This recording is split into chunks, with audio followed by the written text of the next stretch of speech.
Salve, salve, meus amigos! Professor Kleber Pinho. Vamos de direito penal hoje, vamos falar de crimes contra a vida e falarmos de homicídio em específico. Abro essa aula saudando nossos alunos da nossa mentoria. Um abraço, nossos queridos alunos da mentoria, nossos fiéis alunos. Estamos aí firme e forte nossa batalha para vencer o nosso conteúdo. Um abraço a todos os nossos alunos e ouvintes pelo Spotify e aqueles que estão nos acompanhando pelo YouTube. Vamos embora que tem muita matéria para o dia de hoje. Vamos falar sobre direito penal, vamos falar sobre crimes contra a vida, inaugurando a parte especial do Código Penal. Sabemos que o Código Penal é dividido em duas grandes partes, a parte geral e a parte especial. E o primeiro título da parte especial é os crimes contra a pessoa. Então, introdução falando sobre crimes contra a pessoa. Crimes contra a pessoa está no título 1 do nosso Código Penal, e aí é formado por 6 grandes capítulos. Eu tenho o capítulo dos crimes contra a vida, das lesões corporais, da periquitação da vida e da saúde, da rixa, dos crimes contra a honra e dos crimes contra a liberdade individual, de todos os crimes, de todos os grupos, né? Qual seria de maior importância? É claro, os crimes contra a vida, o bem jurídico, a vida a ser protegida. Ok? Então, onde é que está localizado? Como já falei, né? Estamos falando na parte especial, crime contra a pessoa. Título 1, já falei todos os crimes contra a vida. E vamos trabalhar a respeito do ponto especial, os crimes contra a vida. Fica repetindo essa parte, né? Vamos apagar ela aqui para ficar bacana. Beleza. Quais são os crimes contra a vida? Vamos lá, trabalhar esse primeiro capítulo aqui. Vamos trabalhar o primeiro capítulo, vamos fatiar ele. Vamos falar dos crimes contra a vida. Quais são os crimes contra a vida? São 4 crimes contra a vida. O homicídio, o induzimento, instigação ao suicídio, ok? Que agora já mudou de nome, né? Mudou de nome agora, que foi incluído, além do suicídio, também nós temos o quê? A participação também na automutilação, então, auxílio ao suicídio ou a automutilação ou prestar auxílio material para que o faça. Beleza? Esse é o novo tipo do 122, ok? Vamos evoluir, mas vamos tratar dele na próxima aula. Okay? Na próxima aula a gente vai trabalhar exclusivamente esses 3. O induzimento, o infanticídio e o aborto, que são nossas 3 matérias da próxima aula. Hoje, nós vamos centrar os fogos em homicídio, tá? Lembrando que cuidado que é muito comum na prova e incluir nessa lista aqui desse quarteto fantástico, incluir os crimes de latrocínio, lesão corporal qualificada pela morte, não são crimes contra a vida, ok? Esses crimes são patrimoniais, lesão corporal qualificada pela morte, é crime de lesão corporal, ok? Que é outro capítulo, o capítulo 2 dos crimes contra a pessoa, é crime contra a pessoa, mas não é crime contra a vida, ok? Nesse sentido, então, vamos dar o primeiro capítulo 1, crimes contra a vida. Vamos falar primeiro do crime homicídio, ok? Homicídio, tipo penal, vem no artigo 121, matar alguém, reclusão de 6 a 20 anos, ok? E a pena do caput do 121 é a chamada de crime de homicídio simples. Mas deixa eu descrever para você toda a estrutura do crime de homicídio. Olha lá.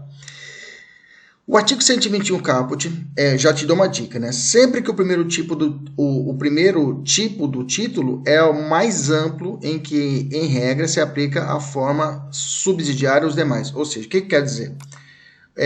O homicídio simples. Qual a diferença do homicídio simples, professor, para o homicídio qualificado? O homicídio simples é aquele que não é qualificado. Ah, professor, que idiota. Não, mas é por eliminação mesmo, tá? Eu aplico a regra de uma forma ampla e na forma especial eu vou aplicar o que? A forma qualificada. Bacana? Tranquilo? Então, o homicídio pode ser doloso ou culposo. O doloso é dividido em 4 modalidades. Eu tenho o homicídio doloso, que pode ser simples, privilegiado, qualificado ou circunstanciado. E aí eu tenho o homicídio culposo, que pode ser circunstanciado ou admitir o perdão judicial. Essa é a estrutura do homicídio. 2 grandes grupos, homicídio doloso e culposo. O doloso eu tenho mais modalidades, eu tenho o simples, privilegiado, qualificado, circunstanciado. E o culposo eu tenho o circunstanciado e o perdão judicial. Beleza? Então vamos falar primeiro, vamos tratar de homicídio doloso agora. Primeiro grupo vamos trabalhar o homicídio doloso. Vamos falar do homicídio doloso simples. Está no artigo 121, matar alguém. Pena de reclusão de 6 a 20 anos, ok? Conceito do crime de homicídio doloso. Homicídio doloso. Qual que é o conceito do crime? Homicídio doloso. Simples. Homicídio é a eliminação da vida humana extrauterina praticada por outra pessoa. Se for vida intrauterina, gente, é aborto. Já adianto para vocês aqui, ó. Desses 4 crimes aqui, ó, o único que protege a vida intrauterina é o aborto, ok? Os demais, todos protegem a vida extrauterina. Bacana? Já guarda isso aí.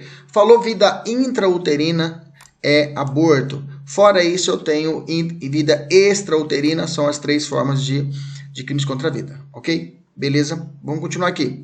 Toda vida humana extrauterina será protegida somente pelo homicídio? Não, acabei de falar para vocês, que nem sempre pode ser homicídio. Pode ser a instigação, pode ser o infanticídio também, ok? Beleza? Que aí eu vou aplicar de forma especializada. Infanticídio, para alguns, não vamos falar no passado, deveria ser um homicídio privilegiado ou homicídio, digamos assim, uma forma especial do homicídio. Mas não é o caso, um tipo penal separado, autônomo. Homicídio simples é crime hediondo? Sim, tá? Sim. Só que ele o será quando o homicídio for praticado em atividade típica de grupo de extermínio, ainda que por um só agente. Inclusive, se não existe esse grupo de extermínio, basta que o agente ele realize o ato com o modus operandi de um grupo de extermínio. Grupo de extermínio é aquela determinada conjunto de agentes que realiza atos criminosos para poder, digamos, matar determinado grupo social, uma etnia, ok? Um grupo de extermínio, sacrificar meninos de rua, pode até ser que ele receba para isso. Se caso ele realiza o ato, o cara sozinho, a pessoa sozinha vai e realiza esse ato, com essa característica, no modus operandi de grupo de extermínio, esse homicídio simples será hediondo. Crítica a isso. Na prática, é inútil, pois todo homicídio praticado em atividade típica de grupo de extermínio tem uma qualificadora. Vai ter um motivo torpe, por exemplo, ok? Então, quer dizer que, onde está isso? Está lá 8072 de 90, a lei 8072 de 90, artigo 1º, inciso 1, que trata dos crimes, a lista dos crimes hediondos, e lá está constando o homicídio simples nesses moldes, ok? Beleza, vamos até colocar aqui, né? Para ficar bacana o material aqui do pessoal da mentoria, né? Artigo 1º, inciso 1 da lei 8072 de 90, 072 de 90. Vamos lá, vamos avançar. Vamos lá que tem muita coisa. Pode dormir no ponto hoje não, ok? Qual a objetividade jurídica? Ou seja, qual o bem jurídico tutelado pela lei penal? No homicídio é a vida humana. Vida humana extrauterina, independentemente de sua viabilidade. Ou seja, um bebê que vai viver apenas uma semana, mesmo que o nascente, mesmo que essa criança apresente características monstruosas, não tenha características humanas, também haverá o homicídio. A mãe olha para aquela criança e a criança está internada, já tem 1 mês, 2 meses, já passou o estado puerperal, a mãe olha para a criança, ela sente aquela vontade, aquela piedade, ok? Pelo fato que a criança não saiu uma formatação humana, ela vai e tira a vida dessa criança. A mãe cometeu homicídio, ok? Quando se começa a vida humana extrauterina? Isso é importante? É importante saber. Porque se essa criança morreu no ventre materno, é outro crime. Se ela nasceu, ela respirou, ok? No ambiente fora do útero, eu tenho o crime de homicídio. Então é necessário saber disso. Para o direito penal, diferente do direito civil, que segue várias teorias natalistas, né, concepcionistas, lá, tem as teorias lá, o direito penal vai falar o seguinte, começa com o nascimento com vida. Inclusive, para a medicina legal, ocorrerá a vida com a respiração autônoma. Se houve respiração autônoma, está valendo. Mas qual o momento em que teremos homicídio e não o aborto? Eu tenho uma fases, que a medicina explica, fases para o parto, né? Seria a partir da primeira fase, tá? Eu tenho essas 3 fases. De acordo com a doutrina médica, o parto ele vai passar por 4 fases. A primeira fase é a dilatação, contrações do útero. Em alguns casos, inicia-se com a ruptura do saco amniótico. A segunda fase é o período expulsivo, inicia com o colo do útero completamente dilatado e termina com a expulsão do feto. O terceiro período sob secundamento, né, ou de quitadura, né, que é a expulsão da placenta e membranas. O quarto período é o período de Greenberg, que é a primeira hora depois da expulsão da placenta. Assim, da primeira fase em diante, a morte será considerada homicídio e não infanticídio. Ou seja, a partir da dilatação eu tenho a possibilidade da tipificação do crime de homicídio. Qual a perícia para provar que a criança nasceu com vida? Docimácia hidrostática de Galeno, é o nome completo. Ou docimasia hidrostática de Galeno, tá? Trata-se de uma medida pericial de caráter médico legal, aplicada com a finalidade de se verificar se a criança nasceu ou não com vida. E, portanto, se ela chegou a respirar. Após o feto ter respirado, os pulmões né, eles são enchidos de ar, eles enchem de ar. E quando colocado, por exemplo, um pedacinho do pulmão é colocado num vasilhame com água. Se esse pedacinho do pulmão ele flutuar, é porque os alvéolos pulmonares abriram e houve a expansão e houve a respiração. Do contrário, se ele afundar, porque na verdade o bebê quando nasceu ele não respirou, já estava morto. Nesse caso, ele vai afundar o pedacinho no pulmão. E é dentro de um recipiente com água. Por isso que falei hidrostática, docimácia, hidrostática. E Galeno é o cara que criou essa teoria. Ok? Vamos continuar. Como se constata a morte para fins de transplante? Gente, a lei 9.434 de 97, que trata dos transplantes, a lei de transplante, ela, no seu artigo 3º, já foi cobrada na prova da Polícia Federal. Tá? Foi cobrada a literalidade do artigo 3º. Então, vamos ficar esperto com ela. Ela fala o seguinte, artigo 3º. A retirada pós-mortem, ela vai tratar de tecidos, de órgãos, vai tratar de transplante, ok? Ou parte do corpo humano destinada a transplante ou tratamento deverá ser precedida de diagnóstico de morte encefálica. Pronto.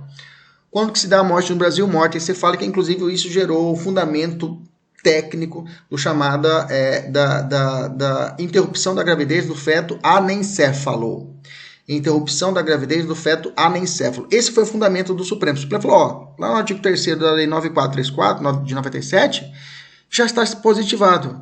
Morre com a morte encefálica. Está morto, considerado morto com a morte encefálica.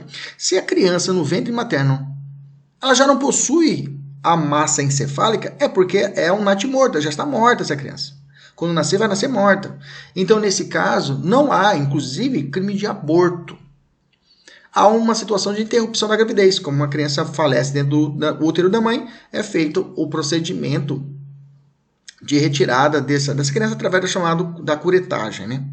Bacana? Então, a morte encefálica constatada, ela deve ser registrada por 2. Cuidado, eles sacaneiam aqui, tá? Eles colocam 3 médicos, eles colocam por 2 médicos não participantes. A prova vai colocar 2 médicos participantes da equipe de remoção. Não, tem que ser 2 médicos neutros, ok? Mediante a utilização de critérios clínicos e tecnológicos definidos por resolução do Conselho Federal de Medicina. Qual o objetivo material do crime de homicídio? Eu vou falar toda a parte aqui, a parte geralzona, porque aí quando eu começar a falar do qualificado e do privilegiado, não vou precisar voltar a esse ponto, viu, gente? Essa parte geral do homicídio vai servir para todo o homicídio, tá? Então, qual é o objetivo material do crime de homicídio? É a pessoa ou a coisa atingida pela conduta criminosa. No homicídio, é o ser humano que tem a vida ceifada, tá? Objeto material. O que é objeto material? É a pessoa ou a coisa atingida pela conduta criminosa. E no homicídio vai ser o quê? Vai ser o ser humano. Então, o objeto material do crime de homicídio é o ser humano.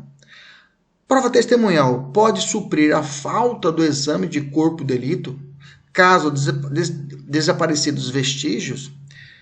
Sim, a materialidade do crime de homicídio pode ser demonstrada por meio de outras provas, tá? Algumas provas indiretas, né? Exame de corpo de delito de forma indireta, como a confissão do acusado, depoimento de testemunhas, assim nos termos do artigo 67 do CPP. A prova testemunhal pode sofrer a falta do exame de corpo de delito, caso desaparecidos vestígios, e também o corpo. Não tem o corpo do sujeito. Até uma vez me perguntaram para mim, professor, se não há corpo, não há crime. Está certa essa premissa? Não. Caso Bruno, o goleiro Bruno, né? A Elisa Samujo, ela foi encontrada? Não foi. E ele foi condenado? Foi condenado. ok? Por causa de todo o complexo probatório, indicou que realmente ocorreu o crime de homicídio. Bacana? Qual o núcleo do tipo e sua forma de execução? O verbo da conduta criminosa é matar. Matar, a forma de execução é uma forma livre, ou é um crime de ação livre. Esse tipo de crime é aquele que admite qualquer meio de execução, que pode ser praticado por ação ou omissão imprópria, se for o caso. Okay? Lembra a omissão imprópria? A mãe que cruza os braços, olha para o seu filho e fala, você vai morrer de fome. E a mãe cruza o braço e espera a criança morrer de fome. Nesse caso, crime de omissão imprópria, lá com o fundamento do artigo 13, parágrafo 2º, era uma garantidora, por lei. O que se entende por meios de execução do homicídio, diretos ou indiretos, morais ou materiais. Vamos lá. Meio de execução do homicídio direto, por exemplo, uma facada para matar a vítima. Um tiro de arma de fogo, o próprio agente mata a vítima. Essa é uma forma direta, um meio de execução direto. Meio de execução indireto do homicídio, por exemplo, é aquele manipulado pelo agente. Ele com um cachorro, um pitbull, ele atiça para atacar a pessoa e matar a pessoa. É um meio de execução indireto do homicídio. Meio material de execução do homicídio são aqueles que atingem a integridade física da vítima, ok? Meio material são aqueles que atingem a integridade física, um pedaço de pau, um revólver, ok? E os meios morais são aqueles que matam mediante trauma psíquico, ok? Trauma psíquico. Exemplo esdrúxulo de Monteiro Lobato, que é a hipótese de fazer a pessoa morrer de rir, né? Eu sei que a pessoa tem uma patologia, tem um problema no coração, e aí eu sacaneio com ela, faço uma série de piadas boas para poder matar essa pessoa de rir. Idiota, mas é doutrina, ok? Vamos continuar aqui a nossa parte. Então vamos lá. Qual o núcleo do tipo? Eu já falei, né? É matar. Criminalização, eu já falei. Já falei. Transmissão intencional do vírus da AIDS, HIV. Configura homicídio? Relação sexual ou sangue, nesse caso? Eu tenho a configuração do crime de homicídio? Ok? A resposta é não, tá? O STF tem entendimento que não caracteriza o homicídio, seja consumado ou tentado, a conduta de deliberadamente, ou seja, dolo, de transmitir o vírus do HIV, ou poderia ser o coronavírus, digamos assim. Tentou matar o cara, espirrei nele dolosamente. Não comete o crime de homicídio. O coronavírus não tem posicionamento, mas o HIV já tem, tá? Que pode ocorrer o que vai causar? Causa uma lesão corporal gravíssima pela enfermidade incurável, lá do 129 que vamos dar aula que vem, ou um perigo de contágio venéreo, ok? Na doutrina a questão é polêmica. Há quem diga ser homicídio, mas o posicionamento do STF é esse, tá? E já foi cobrado em prova isso, esse posicionamento do STF, o CESP já cobrou isso. Os meios de execução do homicídio podem caracterizar uma qualificadora do crime? Claro, não vamos ver isso, tá? Se a pessoa utilizar de meio cruel ou emprego de fogo, só o fato dele usar o fogo, o crime já configura como qualificado, a pena já muda. Sai desse patamar que nós acabamos de estudar e vai para 12 a 30 anos, ok? Quem é o sujeito ativo do crime de homicídio? Homicídio é crime comum ou geral, pode ser praticado por qualquer pessoa. Não existe qualidade especial do sujeito ativo. É perfeitamente compatível com o concurso de pessoas, ou coautoria, ou participação. Ok? Beleza? Um caso que a doutrina trata é do chamado, no caso de pessoas chipófagos. Ok? Professor, isso é viagem, mas a gente tem que passar por isso, tá? É uma parte doutrinária, mas temos que estudar. O que é o chipófagos? É aquela pessoa que ela tem são indivíduos duplos, né? Num só corpo eu tenho dois troncos, né? Um deles atira e mata. Como fica a solução? O outro que não estava do lado fala, eu não quero matar, mas eu vou matar. Pá, mata o cara. Imagina se eu fosse dois, ia ser muito chato, né? Eu já sou chato, minha esposa estava lascada, né? 2 Kleber assim. Se os dois queriam a morte de terceiro e um atirou, é autor e o outro é partícipe. Mas se um não queria, é o caso de ausência de dolo, se for possível separar, condena apenas um, se não for possível, absolve os dois, tá? A inocência deve prevalecer, tá bom? O que é perigoso pode chegar a cair em prova, essa é a última parte. Se um não queria e outro queria, não pode separar, absolve os dois. Quem é o sujeito passivo do crime de homicídio? Também pode ser qualquer pessoa, é crime comum. Por isso é classificado como crime bicomum, tá? Comum para ambos os sujeitos. Dependendo do sujeito passivo, recebe nome diverso. Feminicídio, por exemplo. Feminicídio aí necessita ser a mulher, vamos aprender isso.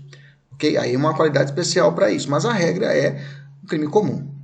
Se for chipófago, aqueles dois juntos lá, for vítima do homicídio, como solucionar? Se deu um tiro querendo matar os dois, responde pelos 2 homicídios em concurso formal impróprio. Se queria matar um, mas a morte do outro foi consequência inevitável, há dolo de primeiro grau em relação ao que queria matar e de segundo grau em relação ao outro, dolo de consequência necessária. Já estudamos isso no primeiro parte do nosso curso. Acaba sendo um dolo eventual. A terceira hipótese é aquela que tenta matar os dois, mas os médicos conseguem separar, um morre e outro sobrevive. Nesse caso, a tentativa de homicídio e o homicídio consumado. Bacana? Beleza? No caso do cidadão Adélio Bispo, ele respondeu por tentativa de homicídio? Não. O Adélio, tá? Ele respondeu no início do processo pela Lei de Segurança Nacional, tá? Matar das autoridades referidas no artigo 26. Presidente, Senado, Câmara do STF. A tipicidade é deslocada para esse artigo. Prevalece na doutrina que o crime tem que ter motivação política, ok? Lembrando que no caso do Adélio, ele foi absolvido, né? Foi absolvido, é chamada absolvição imprópria, porque ele foi considerado inimputável ao tempo do crime, sofreu uma uma sanção de medida de segurança, de internação, de forma indeterminada, né? Essa é a regra. Eu tenho aqui o finalzinho, eu vou até colar aqui, ó. Colei aqui o dispositivo final, achei aqui agora, vamos cortar ele aqui. E aí traz o que? O dispositivo da sentença do Adélio, que eu estava muito curioso em vê-la. Então vamos cortar aqui. Opa, deixa eu ver aqui. Se eu consigo cortar ela aqui. Pronto, já coloquei aqui, já adiantei, tá aqui, ó. Pelo exposto, em razão da inimputabilidade do réu, ao tempo do fato, absolvo impropriamente Adélio Bispo de Oliveira, nos termos do artigo 386, inciso 6 do Código de Processo Penal. Pela imputação do delito do artigo 20, do parágrafo único, colocou 20, enquadrou 20, parte da 7.710 de 83, veja, não enquadrou ele no homicídio, tá? Foi na Lei de Segurança Nacional, e sim no artigo 20, né? Matou a autoridade como o Bolsonaro era candidato, né, à época, e ele foi enquadrado no 20, no artigo 20, né? Deixa eu colocar o 20 aqui embaixo, para a gente poder tirar a dúvida dele aqui, colocar o 20 também aqui, que pode ser enquadrado no 20, que traz o seguinte, o tipo penal do 20 é devastar, saquear, extorquir, roubar, manter em cárcere privado, incendiar, depredar, provocar, praticar atentado pessoal ou ato de terrorismo. Atentado pessoal. Foi aqui, então. Ok? Parágrafo único. Se o fato resultar em lesão grave, aumenta-se a pena de dobro. Resultar em morte, aumenta-se em triplo. Ok? Beleza. Maravilha. Então, enquadraram aqui praticar atentado pessoal. Inconformismo político ou para obtenção de fundos destinados. Inconformismo político. Beleza? Bacana. Tá aqui, vamos continuar. Qual é o elemento subjetivo, então, do crime de homicídio? Crime doloso, ok? Independente de qualquer finalidade específica. Caso ocorra uma finalidade específica, pode caracterizar um privilégio ou uma qualificadora. Vamos falar sobre isso. O dolo é denominado animus necandi ou animus occidente. Mais comum a gente ouvir nas provas o termo animus necandi, tá? Animus de matar. Tem exercício pessoal da mentoria, não deixe de fazer o exercício, porque cada bloco é necessário fazer exercício para poder fortalecer. É um exercício que dá a robustez no estudo, então que cada bloco você vê que tem bastante exercício, o pessoal que está assistindo aí. Nossa mentoria é assim, é pesado mesmo, muito exercício para o aluno fazer no corpo já do material, para não ter preguiça. Vamos lá. Quando se consuma? Quando todos os elementos do tipo penal forem realizados. Artigo 14, inciso 1, nós já vimos isso. O homicídio é crime material ou causal, só se consumando com resultado naturalístico. Ok? O tipo penal contém conduta e o resultado naturalístico. Tá? A morte ocorre com a morte. Nós já falamos sobre isso, diagnóstico, morte encefálica. É o caso. E o caso do feto anencefálico. Já falei, a DPF 54 já decidiu o Supremo quanto a isso. Qual perícia para determinar a causa-morte?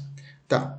Causa-mortes, tá? Não estou perguntando se a criança nasceu com vida. Causa-morte é o exame necroscópico pela autópsia, tá? Autópsia que vou fazer, essa autópsia inclusive vai ter que ser feita pelo menos 6 horas após o óbito, tá? Quem fala isso não sou eu, o Código de Processo Penal, tá? O 126 determina isso. Cuidado, tá? Esse prazo é importante para a prova. Essa perícia prova a morte também a causa. Não se deve confundir com exumação, tá? Exumação é quando já está enterrado, já está sepultado, e aí eu vou fazer o serviço, o trabalho inverso de desenterrar para que ali tirar alguma dúvida necessária quanto à vida, à morte do sujeito, do decújo, do falecido. O homicídio é crime instantâneo? Para grande parte da doutrina e jurisprudência, sim, sendo aquele que consuma-se em momento determinado sem continuidade no tempo. Só que tem uma corrente minoritária que entende que é crime instantâneo de efeitos permanentes. Crime instantâneo de efeitos permanentes, professor? Como assim? Instantâneo e de efeito permanente. Imagina, é instantâneo porque ele tira, ceifa a vida do sujeito, e efeitos permanentes que ele vai deixar uma família, uma mulher viúva, digamos assim. Então esse efeito vai prolongar no tempo e no espaço, independentemente da vontade do agente. Guarda isso daí.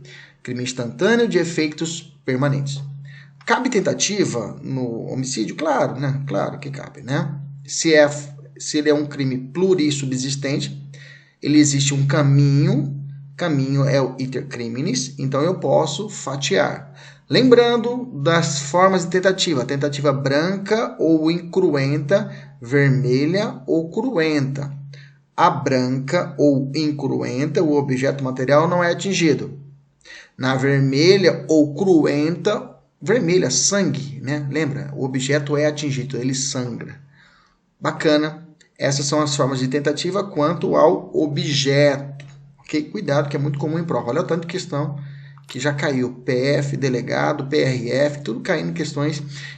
Gente, se acostume, viu? Lembra que eu falei para vocês que é muito importante, muito importante. Se você está assistindo esse nosso vídeo agora, se você puder voltar e assistir a parte fato típico, primeira parte, fato típico, segunda parte, e depois você voltar para assistir essa aula é importante, porque a parte geral que vai ser muito cobrada daqui para frente. Se você não fez a parte geral, o dever de casa bem feito, você vai sofrer, porque o examinador ele vai fazer isso. Ele vai casar a parte geral com a parte especial. Fique tranquilo, ok? Cabe os benefícios despenalizadores da 9.099 no crime de homicídio? Sim. Não pode, tá, gente? Por quê? Ele é de elevado potencial. A pena mínima do homicídio simples é 6 anos, tá? Menor potencial ofensivo não pode ultrapassar 2 anos, ok? Fechando. Então, podemos classificar o homicídio como um crime simples, que atinge um bem único, crime material, tá?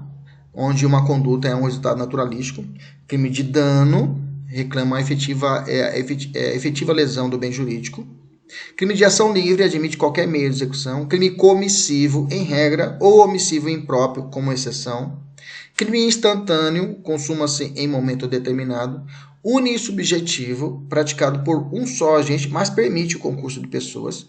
Plurissubsistentes, cuidado, não é plurissubjetivo, é plurissubsistentes. A conduta pode ser fracionada em diversos atos. O crime é progressivo, porque para alcançar o resultado final, o agente passa necessariamente pela lesão corporal para chegar à sua finalidade. Lembrando que a lesão corporal, nesse caso, vai ser absorvida pelo princípio da consunção. Bacana, agora vamos falar do primeiro homicídio simples. Só que a gente pergunta, me dê um exemplo de homicídio simples. Você fala homicídio privilegiado. Vamos falar dele agora. 121, parágrafo 1º, vai tratando do homicídio privilegiado da seguinte forma. Se o agente comete o crime impelido por motivo de relevante valor social ou moral, ou sob o domínio de violenta emoção, logo em seguida, a justa provocação da vítima. Ou o juiz pode reduzir a pena de 1/6 a 1/3, ok? O juiz pode reduzir a pena de 1/6 a 1/3. Bacana? Primeira pergunta, qual é a natureza jurídica do homicídio privilegiado? Qual é a natureza jurídica? É uma causa de diminuição da pena, incidindo na terceira fase da dosimetria da pena, quando o juiz vai fazer a conta. Ele está fazendo a conta lá para poder determinar a sentença do culpado. Ele vai passar pela terceira fase. Na terceira fase, ele vai incidir as causas de diminuição da pena ou as causas de aumento da pena. Interessante que nessa fase o juiz pode determinar a pena abaixo do mínimo legal ou pode subir a pena acima do limite máximo da pena em abstrato. Ok? Como se tiver uma causa de aumento de pena. Mas se tiver um homicídio privilegiado, por exemplo, ele pode reduzir a pena de 1/6 a 1/3. O privilégio pode ser comunicado em situação de concurso de pessoas? O que está perguntando assim? 2 pessoas cometeram um homicídio. A pergunta é, se um comete o crime impelido por motivo de sob domínio de violenta emoção, logo em seguida a injusta provocação da vítima. O sujeito acabou de estuprar a sua filha, menor de idade de 3 anos, o vizinho. Ela está sangrando, ele olha para o sujeito, só que a pessoa não tem coragem de matar, ele não consegue matar, ele olha, aí um primo dele fala assim, primo, eu mato ele para você, me dê R$2.000 que eu mato ele. Pronto, fez um contrato. Beleza? Tranquilo? Mas por ele ter contratado, a pergunta é, o primo autorizou, mate, ok? Pela teoria restritiva vai ser um partícipe. Se for a teoria do domínio do fato, ele vai ser o autor intelectual do crime. Nesse caso, essa condição dele passa para o primo dele vai responder de forma privilegiada. Seguinte, todas as 3 hipóteses do privilégio, tá? Que vamos estudar agora, têm natureza subjetiva, pois dizem respeito à motivação do agente. Não dizem respeito ao fato criminoso, mas sim à vontade do agente. Se são subjetivas, elas não se comunicam no concurso de pessoas. Ok? Não se comunica, salvo quando elementares do tipo. Isso que fala o artigo 30 do Código Penal.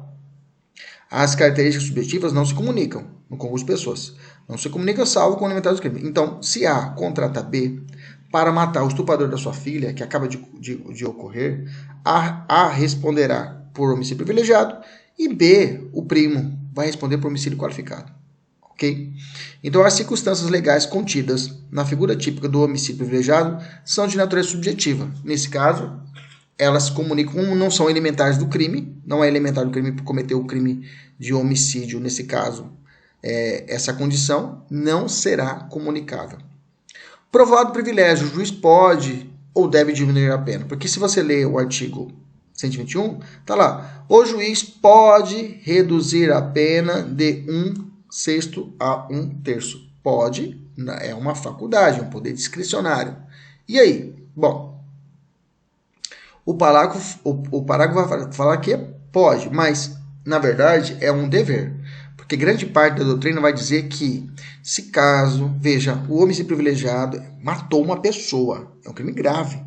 Mas se tiver os requisitos presentes, uma das 3 hipóteses presentes, haverá, na verdade, um direito subjetivo do réu. Ok? Mas como uma espécie de homicídio doloso julgado pelo tribunal de júri, a concessão do privilégio acaba sujeita à soberania dos veredictos. Ou seja, para reconhecer, na verdade, não vai ser o juiz, vai ser o júri. O júri vai dizer que houve privilégio, vai dizer que sim. Okay? O que resta no campo do livre convencimento motivado vai se dar apenas a quantidade da pena. Ou seja, para o juiz vai sobrar o quê?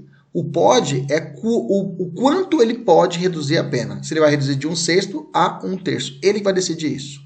Beleza? Vamos estudar Deixa eu perguntar para você.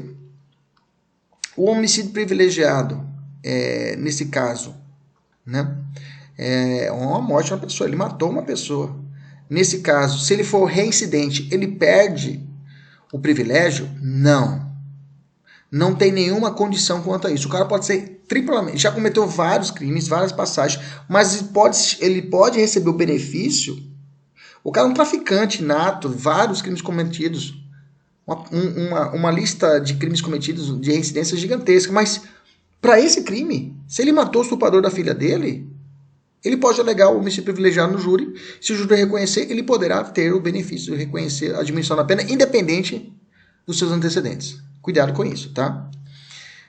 Quais são as circunstâncias que levam, então, ao reconhecimento do privilégio? Primeiro, motivo de relevante valor social. O que é isso, professor? Motivo de relevante valor social? É aquele que diz respeito a um interesse da coletividade. É relacionado às pessoas em geral. Por exemplo, ele vai matar o traidor da pátria. Ele descobre um serial killer, o vizinho dele é serial killer, ele vai lá e mata. Ele fala, olha gente, eu matei o cara porque o cara é um matador do bairro. Todo mundo sabe que o cara é tranqueiro aqui no bairro. Eu fui lá e fiz o serviço sujo. Vai fazer um bem para a população. Macete. É claro, nenhuma morte pode ser, vai trazer bem à sociedade, à humanidade. Bem que na verdade tem alguns que não vale a pequeno ruído, né? Mas nesses casos, o que é importante você ficar esperto na prova. Se a prova falar para você que ele puxar para essa ideia de que a morte do sujeito trouxe um bem para a sociedade, você já pode marcar relevante valor social. Agora, relevante valor moral é aquele em que diz respeito ao interesse do agente ou de outra pessoa determinada. Aqui se prende a sentimentos pessoais. Aqui você vai lembrar de piedade, compaixão. Tanto é que é chamado essa espécie de homicídio piedoso, compassivo, médico, caritativo ou até consensual. Exemplo clássico é a eutanásia. Tá? A eutanásia é um exemplo clássico do homicídio, ok? Piedoso, por relevante valor moral. Tá? Só cuidado, não confunda com o social, é moral. Tá? Vem de moral, de matar a pessoa por piedade. Inclusive, o item 39, lá da exposição de motivos da parte especial do Código Penal, vem expresso a eutanásia no termo compaixão ante o irremediável sofrimento da vítima. Depois dá uma olhadinha, tá no rodapé 14 lá. Eu coloquei inteirinho para você dar uma olhada. Também dá uma olhada no rodapé, também eu faço uma comparação com a ortoeutanásia e a eutanásia que são proibidas. Tá? A ortoeutanásia e a eutanásia é diferente da distanásia. Distanásia é quando a pessoa está na fase terminal e há uma autorização do médico possibilitando que ela vá morrer na sua casa, que ela sabe que vai morrer, então ela prefere morar em casa sem fazer nenhum tratamento, ok?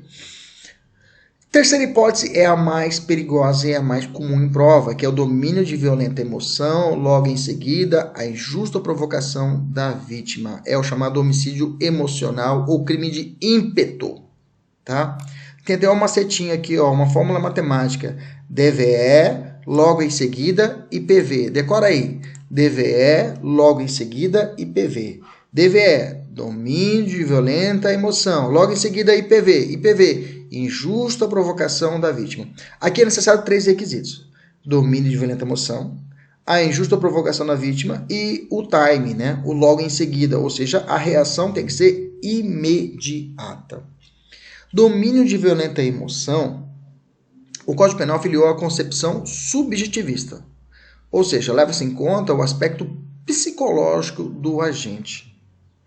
Qual a diferença seria de uma emoção e paixão? Porque a lei fala do domínio de violenta emoção.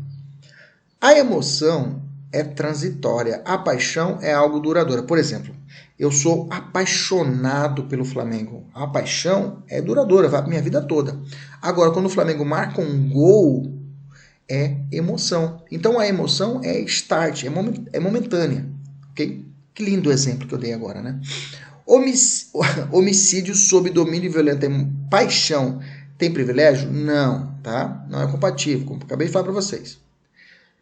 A emoção e a paixão excluem a imputabilidade? Isso nós estudamos na nossa última aula, né? Não, tá? O que pode levar é uma diminuição da pena, tá? Mas a emoção e a paixão não exclui a imputabilidade. Vamos voltar. Primeiro requisito, domínio de violenta emoção. Segundo requisito, injusta provocação da vítima. Provocação não precisa nem ser criminosa e não necessita ser direcionada ao ao agente. Pode ser por um terceiro ou até uma coisa. O cara tá passeando na rua, o cachorro solta da guia, o seu cachorrinho, seu cachorro de estimação, vai em direção do sujeito, o sujeito dá um chute no meio do seu cachorro, mas no meio do seu cachorro, e deixa ele paraplégico. Ou o cachorro morre. Você é policial, toca uma pistola. Tem gente que o cachorro vale mais do que gente, algumas pessoas. O que faz? Dá um tiro na cara do sujeito, professor. Eu falo isso na sala, o professor dá um tiro na cara do sujeito. Agora, nesses dias, eu contei a história para os alunos na sala, né? Que minha mãe tem uma kitnet, aluga uma kitnet lá. E aí tá o pessoal na frente da kitnet tomando cerveja e fumando narguilé, mas isso antes da pandemia, né? E aí chegou um sujeito, o sujeito mandou todo mundo entrar com um carro, mandou todo mundo entrou para dentro de casa, levou todos os bens da casa e o cachorro da família, que era um Lulu da Pomerânia, ou aquele Shih Tzu alemão, né? Aquele cachorrinho lindo, né? E aí depois encontraram o carro queimado, levaram o carro, depois levaram o carro e o cachorro queimado também. Eles mataram queimaram o cachorro. Eu sei que você deve estar falando agora, judiação, né? Mentira, gente, queimou o cachorro não, viu?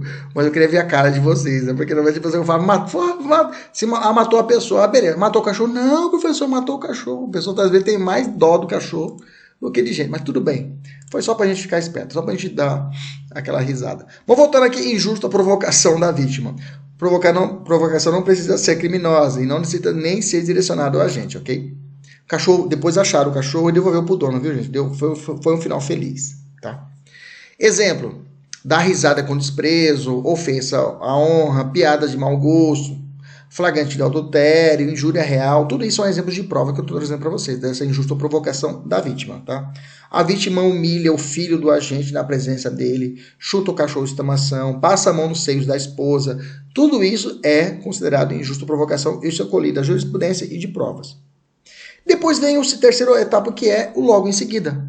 A reação tem que ser imediata. Não dá, a lei não admite um hiato temporal, ela não coloca um hiato temporal fixo, 1 hora, 2 horas depois da agressão. A lei fala logo em seguida. Logo em seguida, enquanto aquele ímpeto, aquela energia ali está ainda, digamos assim. Normalmente, a questão para poder tirar o privilégio dessa forma, ela fala que o cara sofreu a injusta provocação, ok? E ficou 1 semana depois e achou a pessoa e atirou nela. Nesse caso, não tem privilégio. Ok? Beleza? Vamos continuar. Então, a paz da doutrina entende que é possível que o lapso entre a injusta agressão e a sua ciência percorra um tempo maior. Isso aqui é interessante. Por exemplo, a filha é estuprada. Só que ela foi para casa da mãe dela e ficou 6 meses lá, pais são separados. Isso é um case que gerou até uma questão no Ministério Público. E a criança ficou 6 meses longe da cidade, para lá, ficou na casa da mãe e voltou. Depois que essa criança voltou, o pai percebeu que ela voltou de uma forma diferente, de forma estranha, parará. E aí ela falou que ele começou a perguntar para o que foi acontecer, E nisso, ela não falou nada. Ia voltar, passou 6 meses, e as férias no meio do ano, aí ela voltar para casa da mãe. Ela já falou, não quero ir para casa da minha mãe. E nisso, quando ela estava comentando com o pai, chegou o padrasto e a mãe para poder pegar a criança. E a criança revelou, olha, da outra vez que eu fui, o meu padrasto, ele me violentou. Nesse exato momento, o cara abriu a porta. O que o pai fez? Pegou um revólver e atirou e matou o padrasto. E alegou que o privilégio foi reconhecido. Veja, o fato criminoso ocorreu, a injusta agressão ocorreu um tempo anterior. Mas o conhecimento, a reação foi imediata naquela situação. E foi possível a aplicação do privilégio, entendeu? Toma cuidado só com esse delay aí. É possível a injusta provocação putativa? Sim, é possível, tá? A criança chega falando e ele pensa que estuprou, chegou não estuprou, ele vai e mata o cara, o vizinho pensando que tinha estuprado. Ok? É reconhecível a provocação injusta ainda mesmo num fato culposo? Sim, é possível. Por exemplo, a pessoa pisa de forma imprudente no pé daquela senhora que acabou de sair do salão de beleza. Ela fica muito puta e mata a pessoa. Professor, esse é homicídio fútil, né? Não vamos falar sobre isso agora. Pode ser fútil, tá? Mais um exemplo que eu tenho aqui para te dar agora. Se o ato injusto, e se o ato foi injusto, e não injusta provocação, ato injusto é diferente de injusta provocação da vítima. da vítima for uma agressão atual ou iminente. A vítima do agente poderá caracterizar outro instituto? Sim, nesse caso é legítima defesa. Falou de agressão atual e iminente, estou falando aqui de legítima defesa. Qual a diferença do homicídio privilegiado para a atenuante genérica do artigo 3º, letra C, do artigo 3º não, artigo 65. Artigo 65 do Código Penal. Vamos lá, artigo 65. Fiz uma tabelinha aqui, né? No homicídio privilegiado, o privilégio somente é aplicado no homicídio doloso. Lá nessa atenuante genérica, é aplicável para qualquer crime. Aqui no homicídio privilegiado, o privilégio reclama o domínio de violenta emoção, DVE. Lá na atenuante genérica, era exigido o quê? Influência, olha a diferença. Influência de violenta emoção.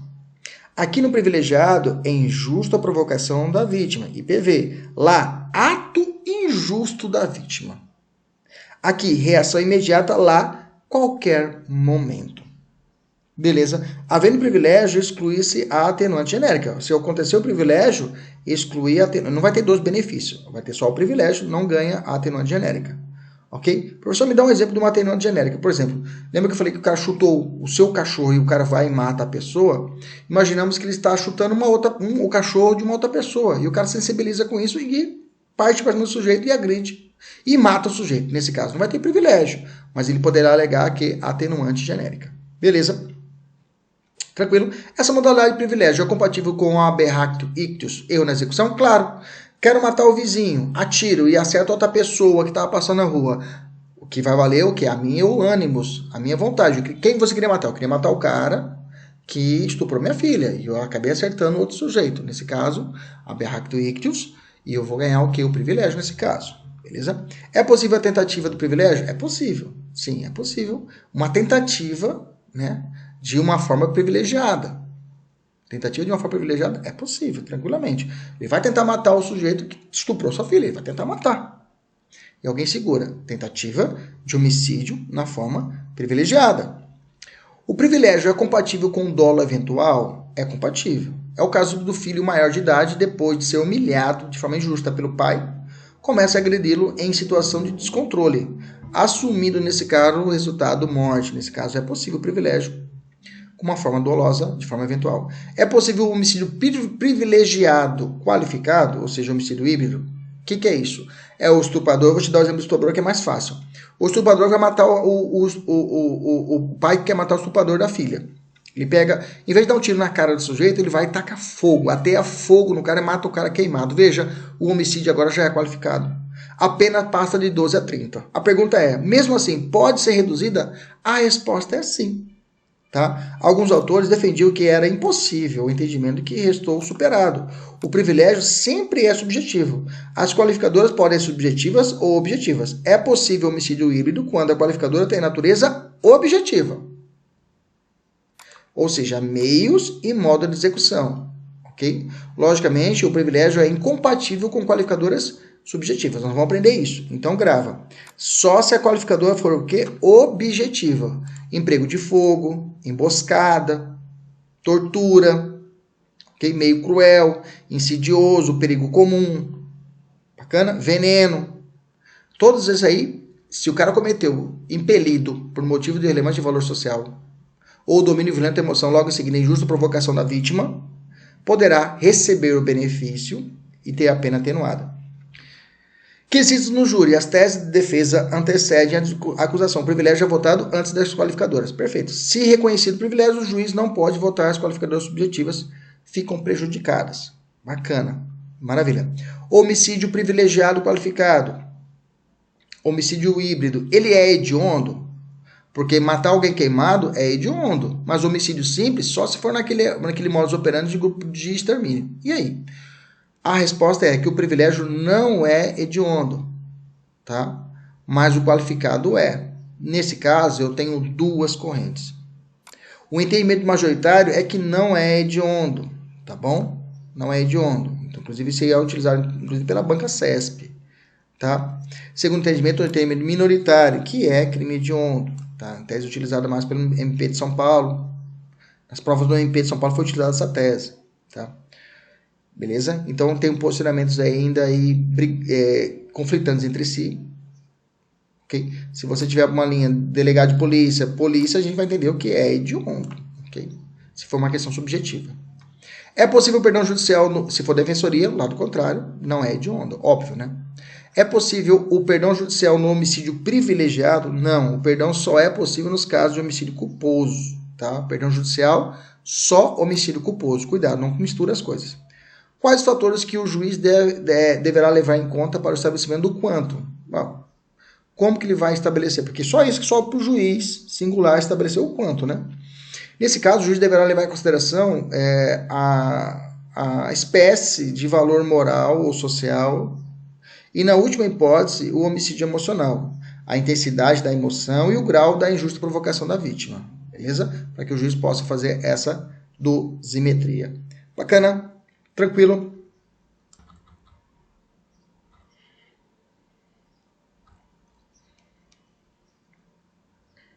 Responder pela qualificadora. Vai, amor, sai. Pode ser. Amor, que hora que nós vamos... Vamos lá, vocês viram aí que minha esposa gritou assim pro shopping, né? Mas é assim mesmo. Vamos lá, gravar em casa. Vamos lá. Vamos continuar aqui. Então tá bom. Então eu tenho o seguinte. Então eu tenho o posicionamento do STJ, que uma vai falar que não qualifica automaticamente o direito em relação ao mandante, né? Aí eu tenho outro posicionamento do STJ também, em 2016, que se estende ao mandante e ao executor.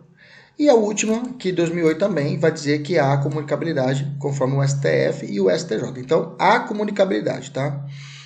Ele, se entende totalmente qualificador, não se comunica ao mandante. Não, tá? Ele comunica. Inclusive, cai nessa prova para delegado na PC da Paraíba, né? No homicídio qualificado pela paga ou promessa de recompensa, o STJ entende atualmente que a qualificadora não se comunica ao mandante. Estava errado a alternativa.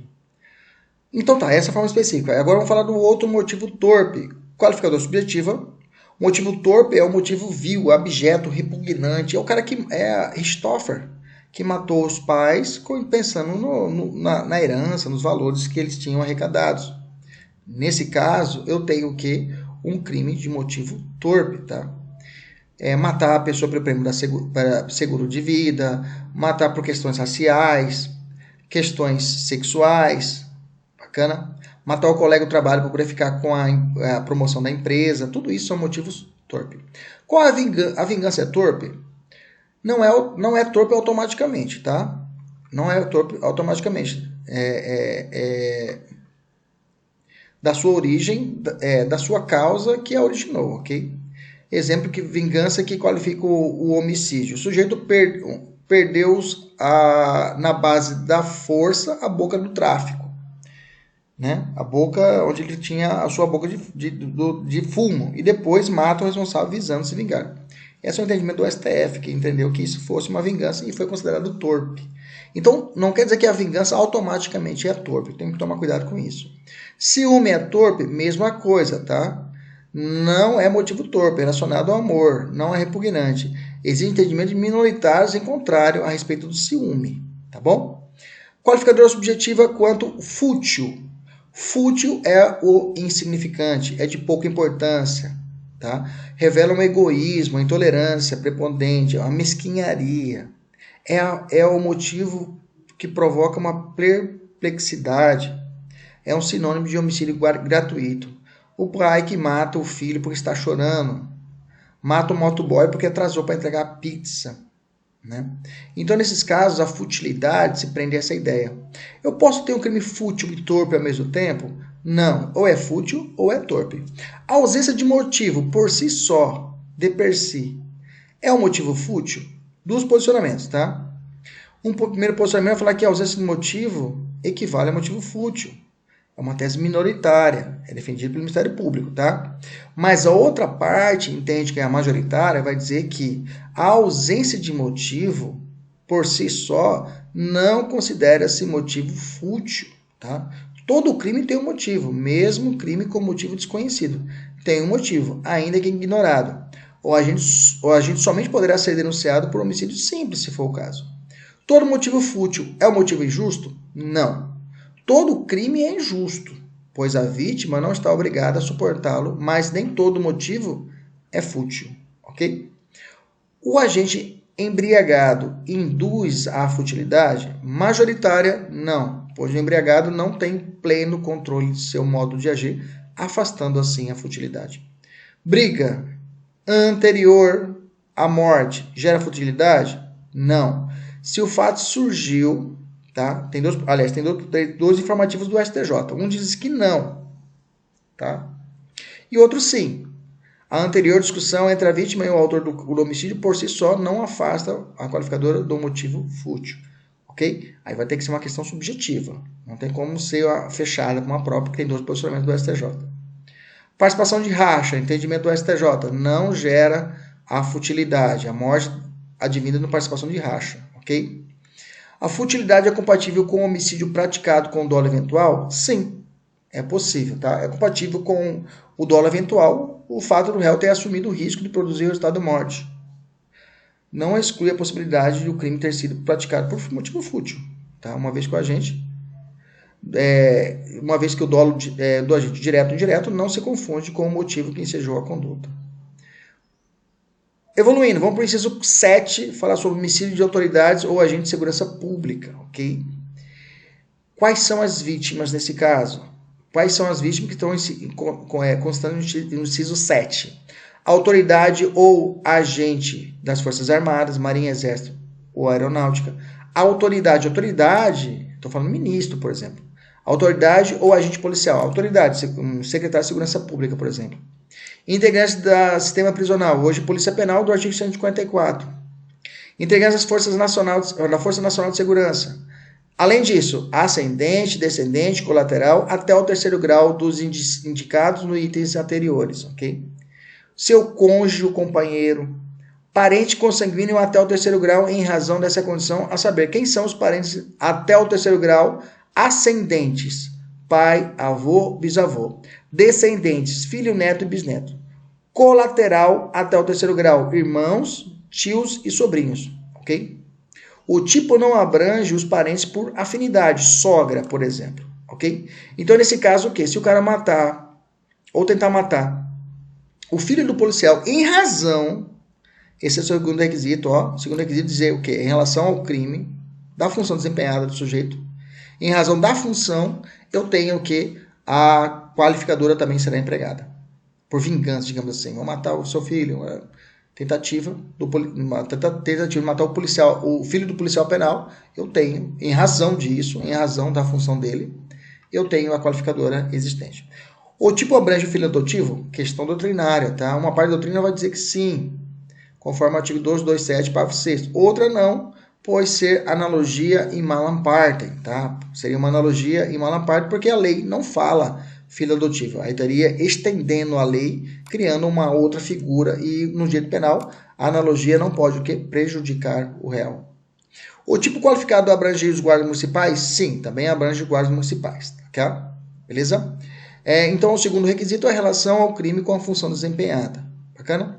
Parentesco por si só também é qualificadora? Não, tá? O parentesco por si só não é qualificadora. Tem que ter o quê?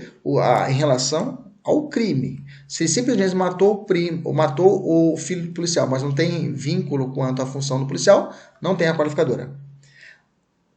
Vamos avançar. Inciso 5, qualificadora pela conexão, tá? Qual o conceito de conexão como qualificadora? É a ligação entre dois ou mais crimes. Tem natureza subjetiva, pois se relaciona com a motivação do agente. Não se comunica no concurso de pessoas. Não se aplica essa qualificadora quando é praticado para assegurar a execução, a ocultação, a impunidade ou vantagem de contravenção penal. Porque a lei fala o quê? Crime. O que fala o 5? Do parágrafo 2º. Assegurar a execução, a ocultação, a impunidade ou vantagem de outro crime.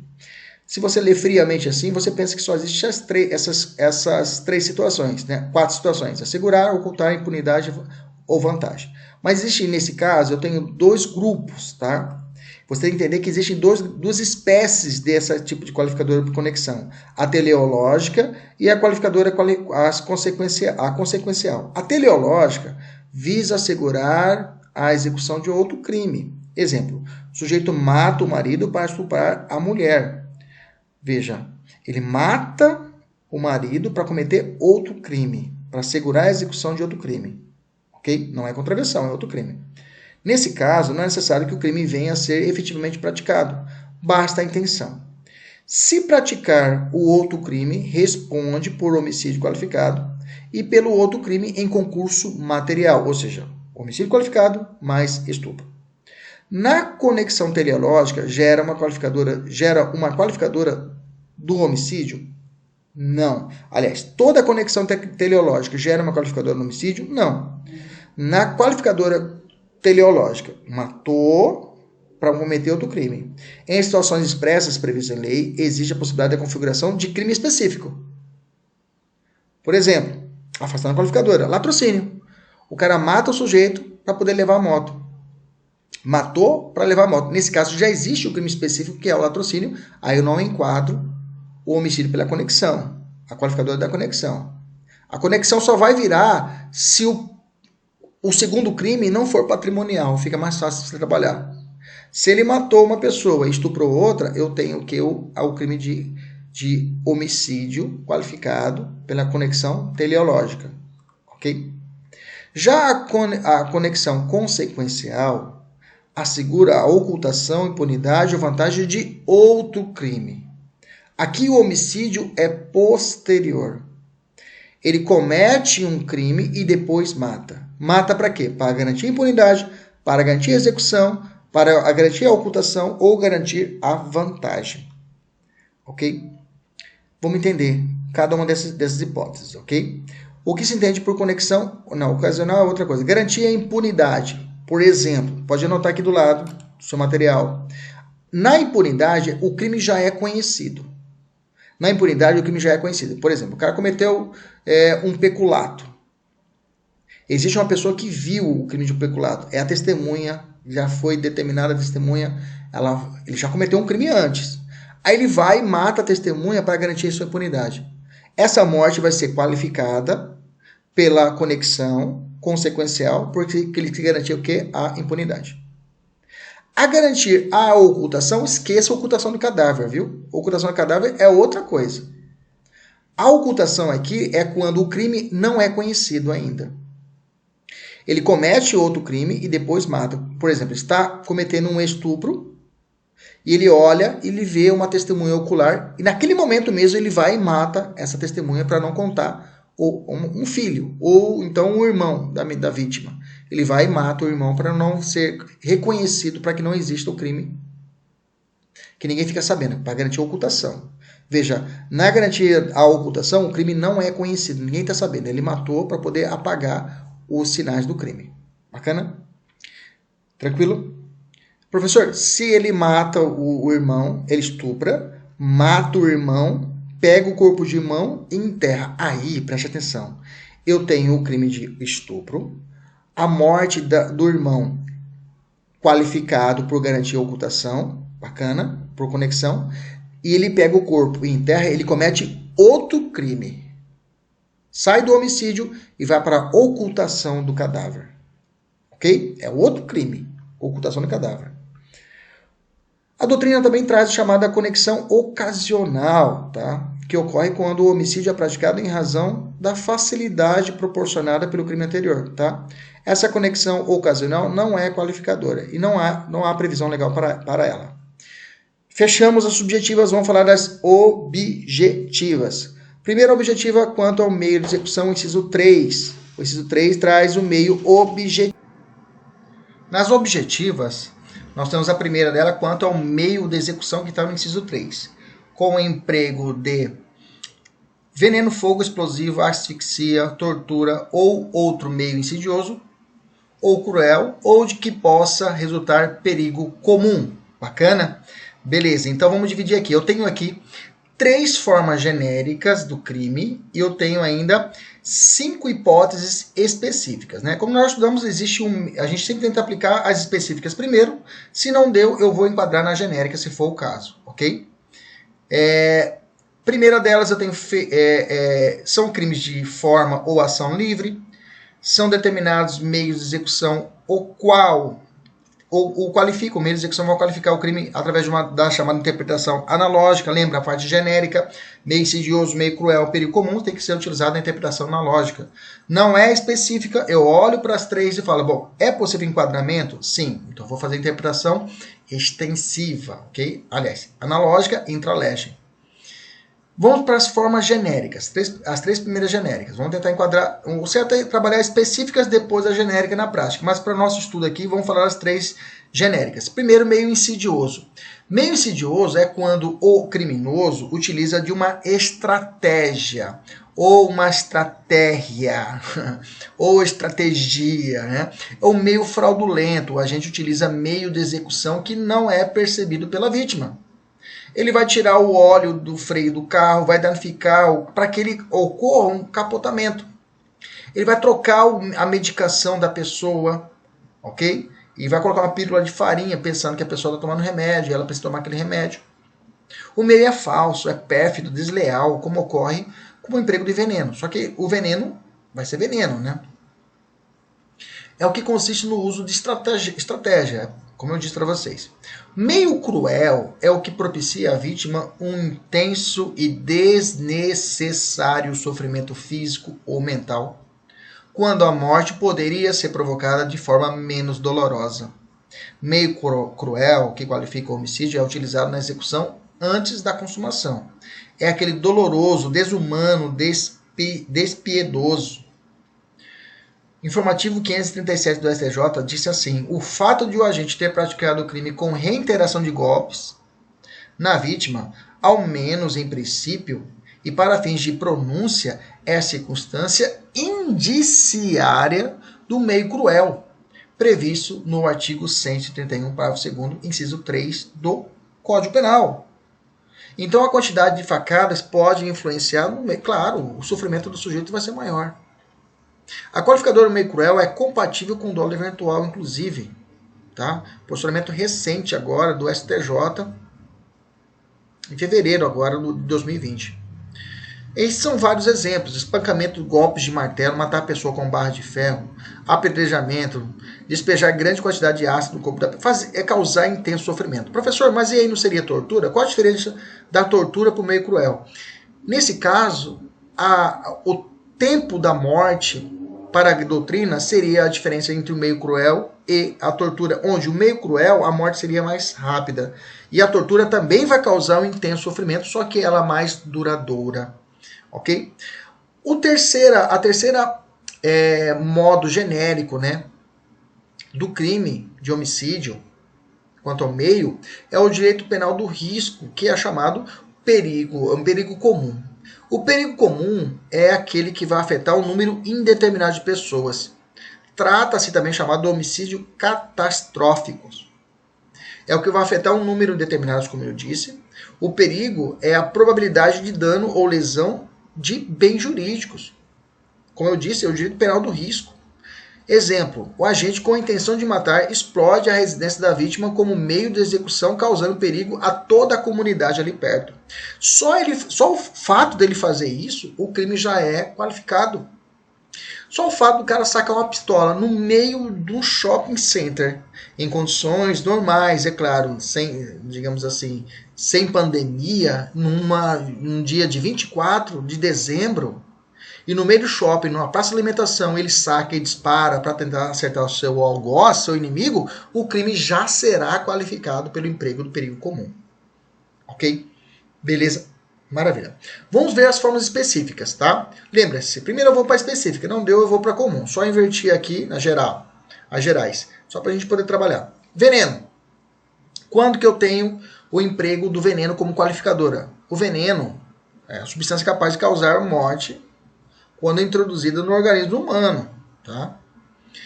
A qualidade do veneno deve ser analisada no caso concreto. Por exemplo, açúcar. Se a vítima é diabética, pode ser veneno? Pode. Tá? Mesmo substâncias que não são venenosas podem gerar o que? A qualificadora do emprego do veneno. Uma sacada do veneno é que o emprego dele tem que ser de forma insidiosa. Ou seja, sem que a pessoa saiba que está sendo envenenada. Em regra, o meio insidioso quando é empregado de forma subrepetícia. Ou seja, como eu disse para vocês, quando a pessoa não sabe que está sendo envenenada. É a mulher que faz um escondidinho de carne seca, escondidinho, né? Escondidinho animal. um escondido de carne seca, escondidinho de carne seca, e o tempero, né, é veneno de rato, né? O marido, ela descobre que o marido tá traindo ela faz um escondidinho de carne seca, né? De batata, delícia, né? Batata doce ainda, fit, né? E o boneco vai e come e morre. Nesse caso, vai ter que ser feito um exame toxicológico, que é feito nas vísceras da vítima, né? Para ver se realmente ocorreu o envenenamento, a morte por envenenamento. Fogo. Fogo, por si só, já é um crime de perigo comum, tá? Mas se ele matou eles através de uma combustão de substância inflamável, da qual resulta calor e luz, eu tenho que a aplicação da qualificadora específica do fogo, tá? Excepcionalmente pode ser também meio cruel, por caracterizar meio cruel, amarrar e explodir, explodir o sujeito na mata, por exemplo. Explosivo, mesma coisa do fogo, tá? Em regra, já é um meio que pode resultar em perigo comum, tá bem? Asfixia é a supressão da função respiratória com origem mecânica ou tóxica. As duas, tóxica e mecânica, eu vou falar um pouquinho mais lá para baixo. Deixa eu falar, aí eu falo da tortura, aí eu falo das duas, mecânica e tóxica. Tortura, como eu já disse, indiscutivelmente já é um meio cruel, né? Dois pontos importantes. Primeiro ponto, diferença do meio cruel para a tortura. Já disse, a principal diferença é o time, o tempo, né? A forma genérica, o meio cruel é mais rápida. Outro ponto importante. A tortura qualificada pela morte, o homicídio qualificado pela tortura, é diferente da tortura qualificada pela morte lá do parágrafo 3º do artigo 1º da lei de tortura. Lá na lei de tortura é um crime pré-ter-doloso, ou seja, ele tem dolo na tortura e culpa na morte. É o famoso, eu não queria matar, só queria torturar. Já o homicídio qualificado pela tortura, o sujeito vai sofrer o dolo da tortura, ele tem dolo na tortura e dolo na morte. Fala, sujeito, eu vou torturar e vou matar você no final, fica tranquilo. Ok? Esse eu tenho o homicídio qualificado pela tortura. Beleza? Qual a pena mais grave? É claro, o homicídio qualificado pela tortura. Beleza? Vamos voltar um pouquinho da mecânica, que eu falei lá atrás, né, da asfixia. A asfixia pode ser mecânica ou tóxica. Rapidinho. Mecânica, esganadura. Esganadura, lembra quando você é criança, você falava, vou esganar você. Esganar é isso mesmo, é usar as próprias mãos. Fazer um mata-leão. Né? Normalmente o mata-leão, lá no jiu-jitsu, na MMA, eles chamam isso de estrangulamento. Só que o estrangulamento, para a medicina legal, não é a mesma coisa do estrangulamento das lutas. Na esganadura, seria quando você dá um mata-leão, o sujeito dá um mata-leão e mata o outro com o uso da sua força, seria esganadura e não estrangulamento. O estrangulamento é quando você utiliza uma corda, um fio de luz, fio do telefone, ou seja, um instrumento que pela força do agente de tração vai levar à morte do sujeito. Enforcamento é a constrição do pescoço da vítima provocado pelo seu próprio peso, né? Provocado pelo seu próprio peso em razão de estar envolvido em uma corda ou similar. Sufocação é o emprego de objeto que vai vedar o ingresso de ar nos pulmões, né? Afogamento é a imersão em meio líquido, né? Líquido. Ok? Soterramento é submersão em meio sólido, ou seja, enterrar a pessoa viva, mas sem caixão. Sufocação indireta ou imprensamento impede o funcionamento da musculatura abdominal, né? Colocar um peso no peito do sujeito para ele até chegar à morte. Todas elas são formas mecânicas. A tóxica, até o nome sugestivo, tóxica. Por exemplo, confinamento, né? Que consiste em colocar o sujeito dentro de um caixão e enterrar ele vivo. É uma forma de tóxica, confinamento. E outra, o uso de gás asfixiante, gás de cozinha, ambiente fechado, né? E aí a gente vai evoluindo para outro grupo de qualificadoras objetivas, que é quanto ao modo de execução. Que eu tenho a traição, emboscada, dissimulação ou outro recurso que dificulte ou torne impossível a defesa do ofendido. Fórmula genérica, vamos falar dela já. Recurso que dificulte ou torne impossível a defesa da vítima, do ofendido. Essa aqui, a surpresa é essencial. Por isso eu digo para vocês que a surpresa ela não é qualificadora, mas a prova, normalmente eles filiam, vinculam essa qualificadora genérica com a surpresa, ok? O recurso que dificulte ou torne impossível a defesa da vítima deve ser alguma situação assemelhada às hipóteses específicas, tipo uma traição, emboscada, dissimulação, tá? Que se não for específica, poderá ser o que? A genérica. Exemplo, surpresa como na hipótese de matar alguém que esteja dormindo em uma praça pública. É necessário que a vítima não tenha motivo para desconfiar do ataque e que o agente possua a consciência e a vontade de utilizar desse modo de execução. Vamos estudar essa parte, o que significa a palavra dificulte, né? O Código Penal se contenta com a mera dificuldade de sua capacidade de defesa, ainda que lhe reste uma chance de evitar o crime. Torna impossível. Nessa modalidade, o agente inviabiliza por completo a defesa, amarrar a vítima totalmente. Amarrar totalmente a vítima não tem como, a pessoa não vai ter como ela ter reação.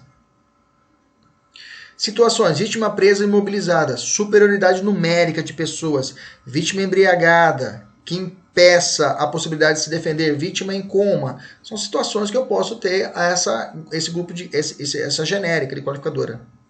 Não se reconhece quando for uma superioridade física, força, um agente mais forte que o outro, superioridade de armas, emprego de arma com vítima desarmada, vítima menor de 14 ou maior de 60 anos, que já é uma causa de aumento de pena, tá?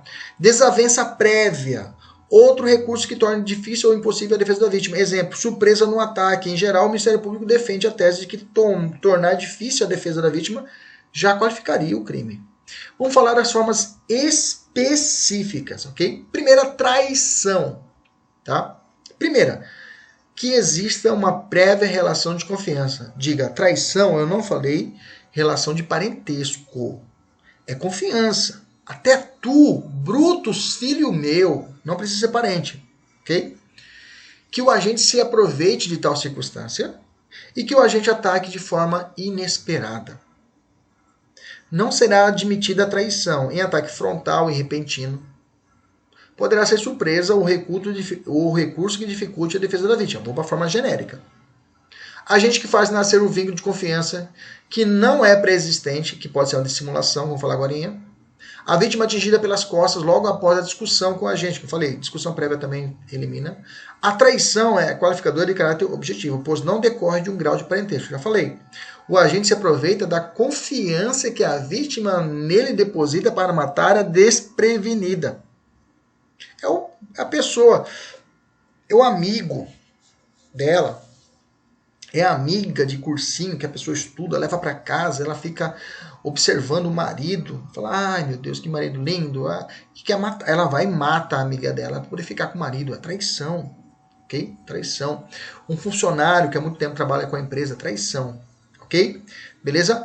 Emboscada, não há necessidade que seja em local distante, tá? A emboscada, quando ocorre, conversa com a vítima, conjugado com discussão, e logo em seguida a morte, não haverá essa emboscada, tá? Se tudo tiver discussão, você perceba que não dá para enquadrar uma qualificadora. Dissimulação. A dissimulação pode ser moral, por exemplo, a pessoa mostra amizade, cria uma situação de amizade visando facilitar a execução do crime, ou material, a pessoa utiliza um disfarce. A pessoa, ele se passa por um controle de endemias e mata a pessoa, quer matar a pessoa na casa dela. Ou se fingir de policial fazendo uma blitz e quer matar a pessoa. Isso é uma dissimulação material. Moral, a pessoa se passa pela amiga da vítima e aí, naquele momento, conhece na boate e vai e mata a pessoa, um serial killer. Dissimulação. Maníaco do parque. Maníaco do parque tinha essa característica, levar as pessoas até o parque para tirar fotos. Né? Isso tinha uma forma de dissimulação moral. Ele dizia que era de uma grande empresa, de uma empresa de fotografia, e na verdade não era. O STF tem posicionamento que o dolo eventual não se compatibiliza com a qualificadora da traição, emboscada e dissimulação. Toma cuidado, tá? Posicionamento de 2012, tá? Mas guarda aí. Dolo eventual não dá para enquadrar na qualificadora de traição, emboscada e dissimulação.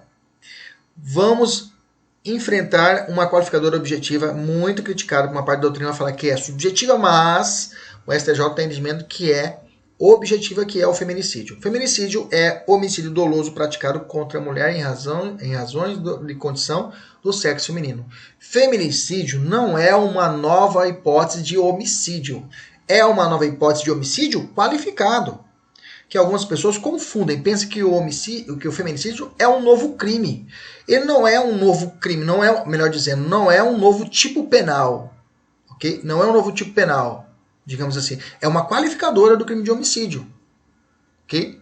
Ela é tipificada como uma qualificadora, não um crime autônomo, digamos assim. É uma qualificadora do crime de homicídio. Melhor dizendo, não é um crime autônomo, é um crime qualificado do homicídio. Ok? Então, nesse caso, eu tenho alguns requisitos. Onde é que está contido? No artigo, parágrafo 2º, inciso 6, quando o homicídio é cometido contra a mulher por razões da condição de sexo feminino. Primeiro ponto, qual a diferença entre feminicídio e femicídio? Matou mulher é femicídio. Morreu quem? É mulher. Femicídio. Aí você faz a segunda pergunta. Ela morreu em uma situação de razões de condição do sexo feminino? Em razão de gênero? Sim. Aí você vai dizer, bom, então ocorreu um feminicídio. Mas é uma briga de namoradas. Uma matou a outra. Ok? Por uma terceira namorada. Femicídio. Uma briga no bar, uma morte, o cara atira e mata a mulher que bateu na esposa dele. Vai dar um tiro na mulher. Femicídio. Feminicídio necessita dessa razão de condição do sexo feminino. Uma questão de gênero. Ok?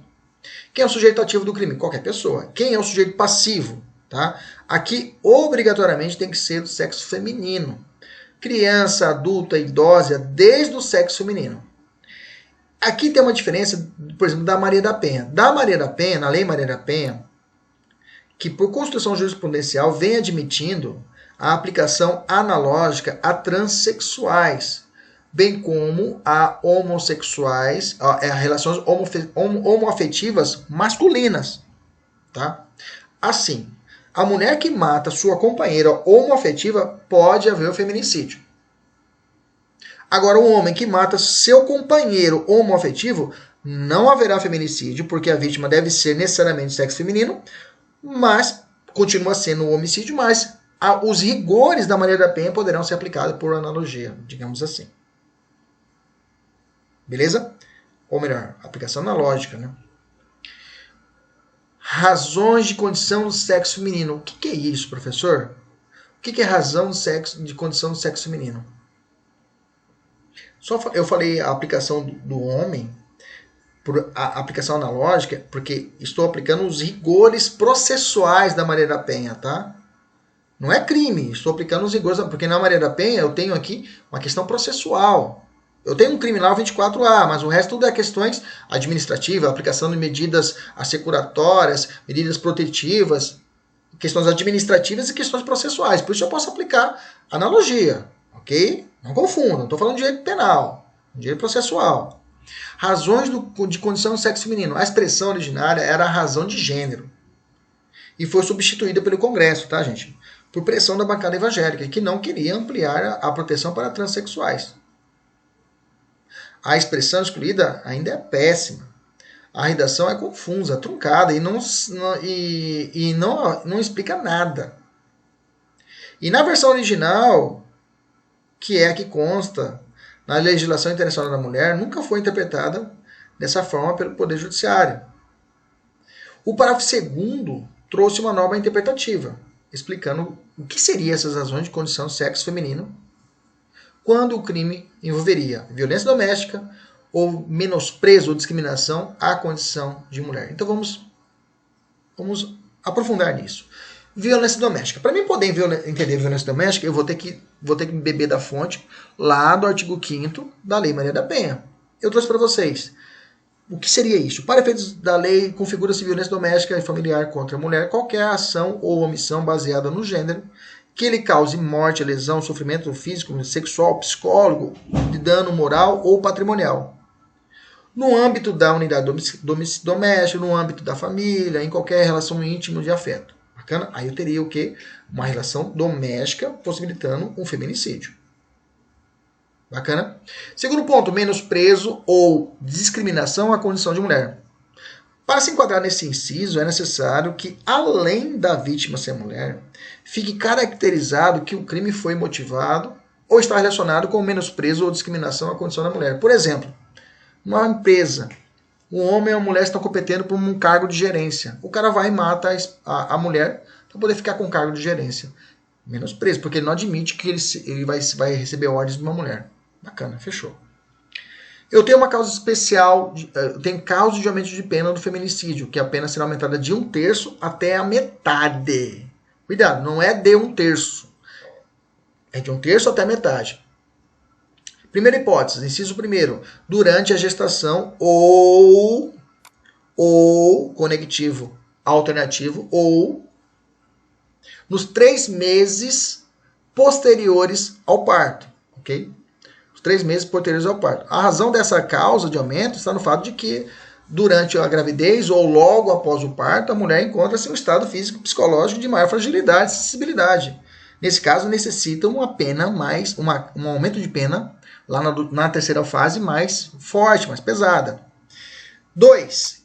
Contra a pessoa menor de 14 anos e maior de 60 anos. Okay? Primeiro ponto, vai ter outra qualificadora de aumento, vai ter outro aumento de pena, só que eu não aplico a outra. Para feminicídio eu aplico essa daqui, tá? A vítima é menor de 14 anos ou maior de 60, eu vou aplicar essa do feminicídio. Se for questão do feminicídio, eu aplico de 1/3 a metade. Você vai aprender lá saindo fora daqui o feminicídio, é só de 1/3, ok? Já cravado. Continuando, com deficiência ou portadora de doença degenerativa, que acarreta em condição limitante ou de vulnerabilidade física ou mental. O conceito de deficiência está previsto no decreto 3.298 de 99, sendo definida como toda perda ou anormalidade de uma estrutura ou função psicológica, fisiológica ou anatômica que gera incapacidade para o desempenho de atividade dentro do padrão considerado normal para o ser humano. Já no artigo 4º são conceituadas diversas categorias de deficiência. Bacana? A vítima apresenta uma fragilidade e debilidade maior, de forma que a conduta do agente se revela com um grau de covardia. São situações, por exemplo, que acarretam uma limitação ou vulnerabilidade física ou mental. Por exemplo, a esclerose lateral amiotrófica,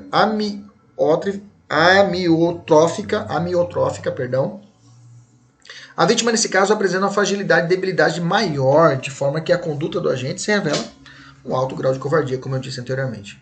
Esse é o inciso 2, que aumenta a pena. Inciso 3, na presença física ou virtual.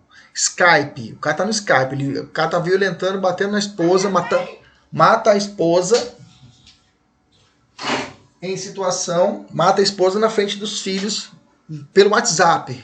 Já tenho a possibilidade de aplicação do aumento de pena. Okay? E a última, descumprimento de medidas protetivas de urgência. Tá no artigo 22 lá da Lei Maria da Penha. Pessoal da nossa mentoria, eu coloquei, pessoal daqui do YouTube está aqui. A 22 eu coloquei inteirinha para você dar uma olhada nessas situações. Se ele descumpre uma dessas hipóteses, ele pode inclusive responder para o artigo 24A e ainda ter o aumento de pena se caso ele cometeu o homicídio. Ou melhor dizendo, se ele comete o homicídio, afaste o 24A, porque o 24A fica absorvido. O 24A é quando ele descumpre essas medidas. Quem julga o feminicídio? O Tribunal do Júri, tá? Em alguns estados, a lei de organização estadual vai determinar, por exemplo, que até a fase de pronúncia fica na vara especializada de defesa da mulher, violência doméstica, ok? E da pronúncia para frente, ela é direcionada para o Tribunal do Júri. Bacana? Se caso na localidade ou a organização judiciária estadual determinar um outro procedimento, será aplicado esse. Mas, por regra, é cobrado nas provas isso. A violência doméstica até a primeira fase, até a sentença de pronúncia, ou em pronúncia, absolução sumária ou desclassificação, vai ficar na vara especializada. E depois é direcionada para o Tribunal do Júri. Caracteriza bis e idem o reconhecimento das qualificadoras do motivo torpe. E de feminicídio? Não, tá? Por quê? Pelo fato de que é possível a aplicação de qualificadoras objetivas e subjetivas nesse caso. É possível, tranquilamente, tá? Por quê? Pelo fato de que o feminicídio para o STJ é uma qualificadora objetiva. e vai incidir sempre que o crime estiver atrelado à violência doméstica e familiar, propriamente dita, enquanto que a torpeza é de cunho subjetivo, ou seja, continuará adstrita aos motivos, razões que levaram o indivíduo a praticar o delito. Ou seja, se ele cometeu por ciúmes, ok? E ele não admitiu, ele falava que não, a mulher não merece viver, a mulher, eu matei porque não tinha outra, é porque eu quis matar.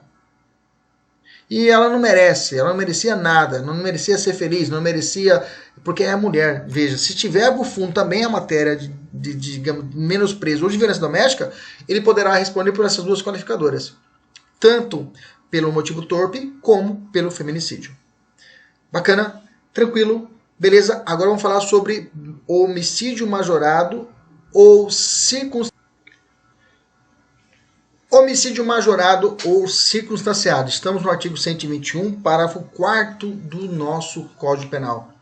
Primeira coisa, vou repetir. Já falei várias outras vezes, vou repetir de novo. Qual que é a diferença, professor, de uma qualificadora da causa de aumento de pena?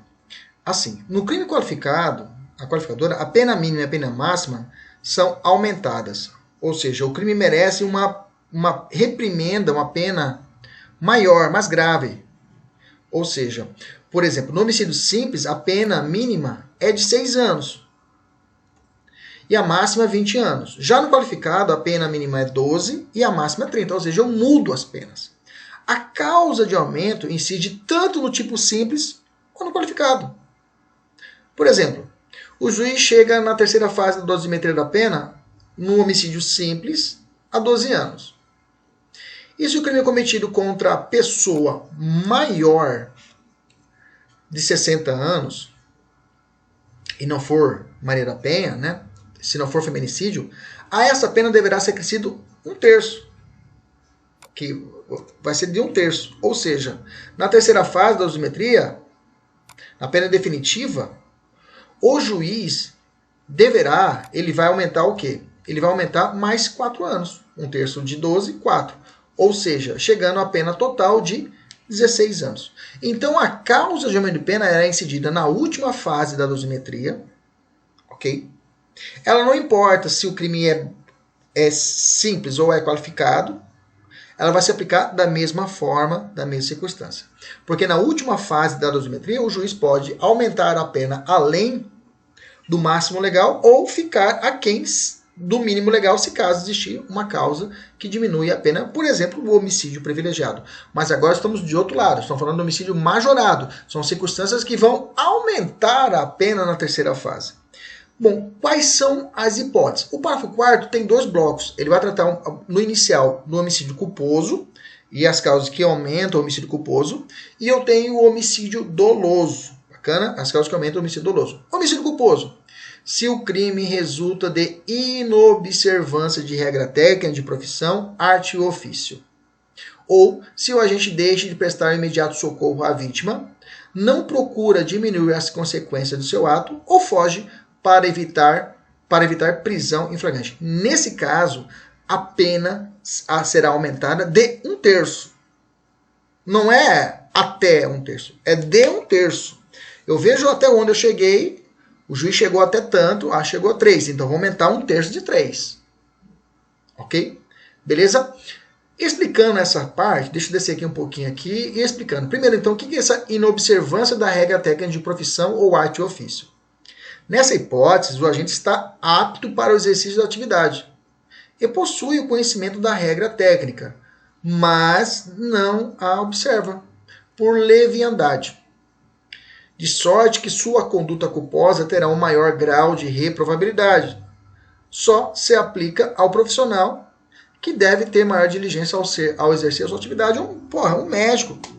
A pessoa vai tratar a pessoa com corona. Ele é médico, pô. Ele sabe que precisa fazer a higienização da mão. Ou a pessoa que está tratando do corona.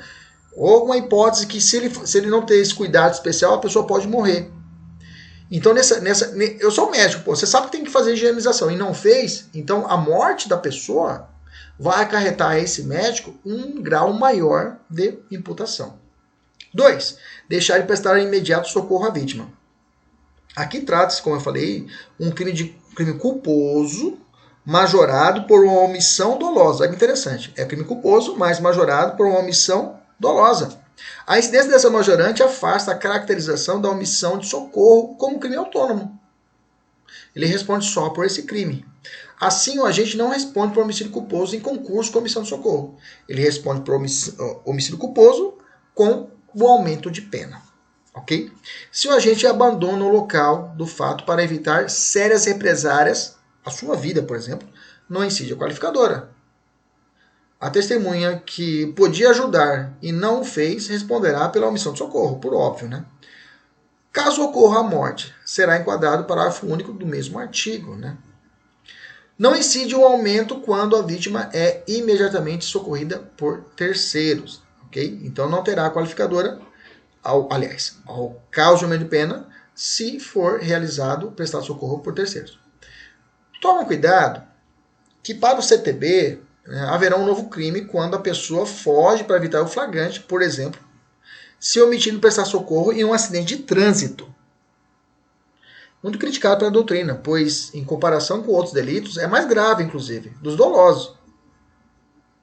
Não há esse tipo de tratamento, pois ninguém é obrigado a produzir prova contra si mesmo. Por exemplo, o 304 fala: deixar o condutor do veículo, na ocasião do acidente, de prestar imediato socorro à vítima, ou não podendo fazê-lo diretamente por justa causa, deixar de solicitar auxílio à autoridade pública. Pena, detenção de 6 meses a 1 ano. Se o fato não constitui crime mais grave. Parágrafo único. Incide nas mesmas penas previstas nesse artigo o condutor do veículo, ainda que a sua omissão seja suprida por terceiros, ou que se trate de vítima com morte instantânea ou com ferimentos leves. A morte instantânea da vítima sempre irá afastar o caso de aumento de pena lá do parágrafo 4º do artigo 121? Não. No homicídio culposo, a pena é aumentada de 1/3, se o agente deixa de prestar imediato socorro, não procura diminuir as consequências do ato e foge para evitar a prisão em flagrante, por exemplo. Ok? Então o 304 tem essa característica de imputar ao sujeito essa conduta criminosa.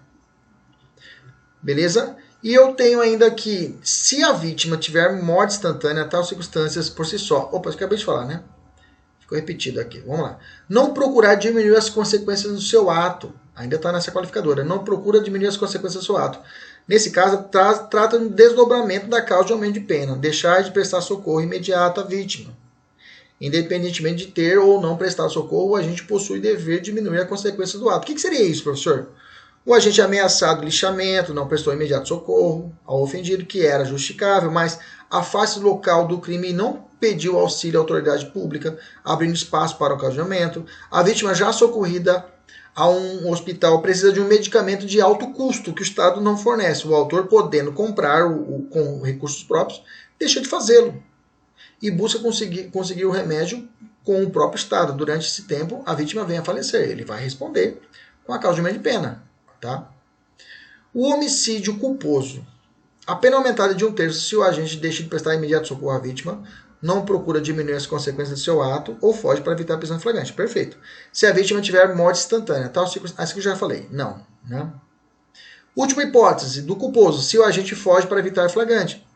A mente do legislador, nesse caso, é aumentar a pena para assegurar a punição. Se o sujeito comete o crime culposo e foge para evitar represárias, não incide a majorante. Eu já disse, a pessoa vai matar, vão matar ele. Não incide a majorante. Lembrando que se for homicídio de trânsito, eu aplico as regras da lei de trânsito. Ok? Bacana? Vamos falar sobre as causas de aumento de pena do doloso. Primeiro, menor de 14 ou maior de 60. Se o crime é praticado contra menor de 14 ou maior de 60, a pena aumentada de 1/3. Cuidado, que no feminicídio também tem essa faixa de idade. Só que aqui a pena aumentada de 1/3 até a metade. Ok? Falando do feminicídio, tenho aí 4 hipóteses de causa que vai aumentar a pena. Durante a gestação ou 3 meses após o parto. Cuidado, não é 6 meses, é 3 meses. Contra a pessoa menor de 14, maior de 60 anos, com deficiência ou portador de doenças degenerativas que acarretem condição limitante ou de vulnerabilidade física ou mental. 3. Na presença física ou virtual, WhatsApp, de descendente ou de ascendente da vítima, não é do assassino, em descumprimento das medidas protetivas de urgência previstas no inciso 1, 2 e 3 do artigo 22. Lembre-se, se ele descumpre a medida protetiva e comete o homicídio, existe o 24A. Se o cara descumprir, já comete um crime, artigo 24A. Mas se ele comete homicídio, o 24A fica absorvido pela consunção e ele responde apenas pelo homicídio. Nesses casos do feminicídio, a causa de aumento de pena é de 1/3 até a metade. Milícia ou grupo de extermínio. A pena aumentada se o crime é praticado por milícia sob pretexto de prestação de serviço de segurança ou de grupo de extermínio. A pena aumentada de 1/3 até a metade. Parecido, é igual, se não, é equivalente ao feminicídio também. É essencial que a pessoa conheça a idade da vítima? Sim, tá? Não tem como. A pessoa tem que saber que a pessoa é menor de 14 ou é maior de 60, tá? Sob pena de responsabilidade penal objetiva. Qual a diferença de milícia e grupo de extermínio? Milícia entende-se aquele agrupamento armado, estruturado de civis, inclusive com a participação de militares, fora de suas funções, com a pretensão de restaurar a segurança de locais controlados pela criminalidade, diante da inércia do poder público e cometem crimes no Código Penal. Extorsão, ok? Fazem as pessoas comprarem extorsão, chantagem, ok? Grave ameaça. Grupo extermínio não, entende-se a reunião de pessoas, matadores, justiceiros, civis ou não, que atuam na ausência ou leniência do poder público. Temos com a finalidade a matança generalizada, chacina de pessoas supostamente etiquetadas como marginais ou perigosas. Essa é a diferença básica da milícia para o grupo de extermínio. Em relação ao número de pessoas, quem deve integrar a milícia ou o grupo de extermínio? Tem duas correntes. O número de agentes deve coincidir com o número de associação criminosa, qual seja 3 ou mais. A segunda corrente defende que deve ser o mesmo número da caracterização de organização criminosa, ou seja, mínimo de 4 pessoas ou mais. Bacana? Beleza? Agora vamos... Homicídio culposo. Vamos lá, homicídio culposo. Está no artigo 121, parágrafo 3º. Fala assim, matar alguém. Parágrafo 3º. Se o homicídio é culposo, pena detenção de 1 a 3 anos. O crime culposo em si é um tipo penal aberto, ou seja, uma norma de extensão. Para ele tem que ser conjugado com o artigo 18, inciso 2 do Código Penal. Beleza? Artigo 18, inciso 2 do Código Penal. Bacana? O 18.2 trata do... O 18.1 vai falar do crime consumado, o 18.2 do crime homicídio doloso, né? 18.1 e 18.2 crime culposo, tá? Grande parte da doutrina entende que não cabe tentativa de crime culposo, né? Só se for na chamada culpa própria, que é uma outra conversa, uma outra coisa. Deixa para nossa parte geral, nós já estudamos isso bastante aqui no nosso curso. Beleza? Cuidados com os crimes homicivos crimes próprios. Homicídios próprios, eles não cabem à forma culposa, tá? Omissão de socorro, não cabe à forma culposa, só a forma dolosa. Bacana? Por que uma norma de extensão, professor? Pelo fato de que o crime culposo é o tipo penal aberto, ou seja, quem vai fazer a aplicação se houve negligência, imprudência ou imperícia é o próprio juiz. Adianta você, se você quiser ficar, temos uma aula gravada aqui no nosso podcast, aqui no Fato Típico, parte 1, dá uma olhada lá, ou no YouTube, Fato Típico, parte 1, tem a parte completa sobre o homicídio culposo. Dá uma olhada lá para revisar se for o caso e volta para cá depois. As causas de aumento de pena do homicídio culposo, em espécie, são 3. Inobservância da regra técnica de profissão, arte ou ofício. Deixar de prestar socorro à vítima, ok? E além disso, a parte de não procurar diminuir as consequências do seu ato. Aqui nós já falamos lá atrás, já é passado, vamos evoluir. Vamos evoluir, para lá, deixa eu descer aqui. Já falei. Vamos falar do perdão judicial. Perdão judicial está no parágrafo 5º do nosso Código Penal e vai tratar na hipótese de homicídio culposo. Veja, o perdão judicial é só para homicídio culposo, toma cuidado. O juiz poderá deixar de aplicar a pena se as consequências da infração atingirem o próprio agente de forma tão grave que a sanção penal se torna o quê? Desnecessária. Isso aqui até chama-se também, alguns doutrinas chamam de bagatela imprópria, né? Existiu o crime, mas a punição é desnecessária. A punição vai ser inválida. O perdão judicial é um instituto pelo qual o juiz, não obstante a prática de um fato típico e ilícito, por um sujeito provadamente culpado, ele deixa de aplicar a pena, nas hipóteses taxativamente previstas na lei, levando em consideração determinadas circunstâncias que concorrem para o evento.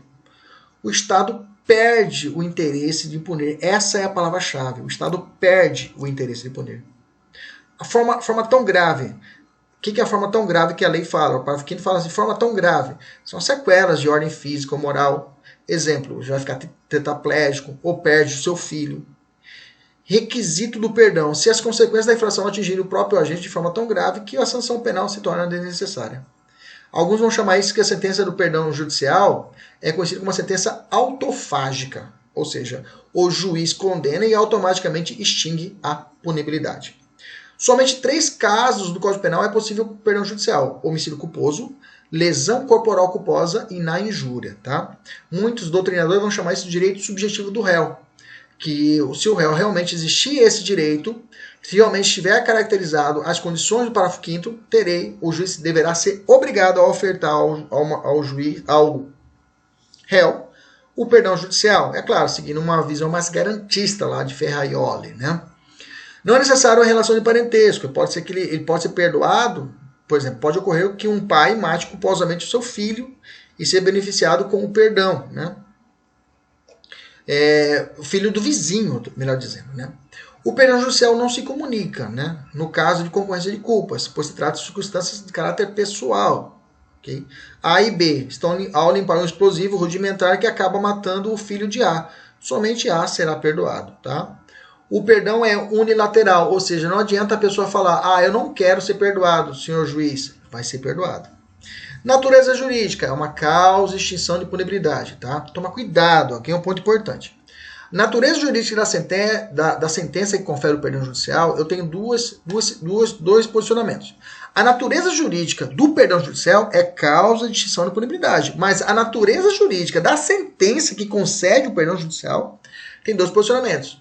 Minoritário vai dizer que é uma sentença condenatória, tá? E a majoritária vai dizer que é uma sentença declaratória extintiva de punibilidade.